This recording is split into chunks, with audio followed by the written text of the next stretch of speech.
haven't done an update about the NIO license plate registrations, which act as a proxy to the deliveries for a while. So let's have a look at the bigger trends and what's the direction that NIO is going, and I also want to give you a little bit what this might mean for the share price. So let's dive into it. What you can see here is for a couple of months now the trajectory of the production run rate, which is adjusted for the monthly work days, and I've tracked it over the time, and you can see that NIO basically with the start of this year fell off a cliff and reached a low in this critical KPI that we've never seen before. It's really also well below the trend line, so you can definitely see that this was not a great time for NIO.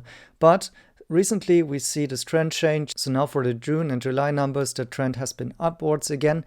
And for July, I'm currently using what's available to me for the last couple of weeks of registrations and kind of see where we are. We might land a little bit higher, possibly if they get a end of the month delivery push. I wouldn't count on the 20K. I know this narrative is out there that NIO might reach monthly deliveries of 20K.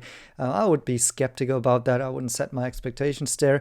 What for me is more important here is that this has been a trend change. It's still way below this average trend line there, so we can still say that NIO is not where it should be. However, what has clearly stopped here is this downfall beginning of the year, right? Now, what's going to happen towards the end of the year? Well, I don't know it. Will they manage to get back above the trend line? That's difficult to say. What we can say is that in the past, during the mid of the year, usually it has been well below the trend line. Of course, we have this seasonality thing about the automotive industry, so expect stronger demand for Q3 and Q4. Maybe that's what NIO is aiming for. However, currently, of course, they are still way below these expectations.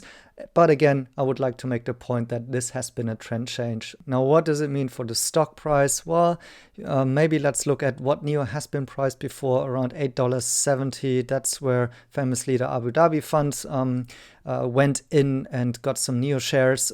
So that was counting for around 130,000 deliveries at an average sales price of 55,000 and a very low price to sales multiple. So this was kind of where NIO was trading during this very harsh downturn that I've just talked about. Now we see, of course, NIO stock is rising a little bit. That may have to do with some macroeconomic factors like the multiple expansions for growth stocks, based on the fact that it's more likely that inflation topic is over. The Fed might be done raising rates at some point in time. We may have some good developments, green shoots on the relationships between China and the US based on the recent meetings that we've seen. However, of course, there has also been recently lots of negativity about the fact of how the Chinese economy is not growing as well, only growing more than 6%. That's the figure that we got yesterday. So that's 1/3 of the world growth. Maybe I will do another video about my personal views on this economic situation. But anyways, this is not what investors been looking for. And certainly the narrative out there is that China is doing terribly in its economy. However, there might be the case, based on which deliveries do you expect on these trajectories that I've just given and the different sales multiples here.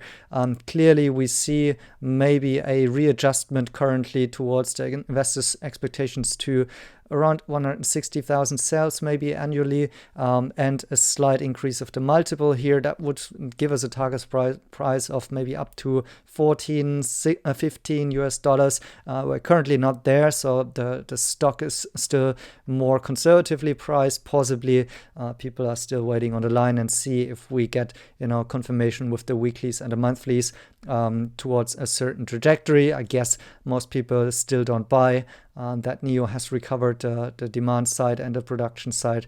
And that's the table that you can use for yourself in order to see where your best case or worst case scenario is, and then make an informed decision and manage your risk accordingly, I guess. Thanks for watching and see you in the next video.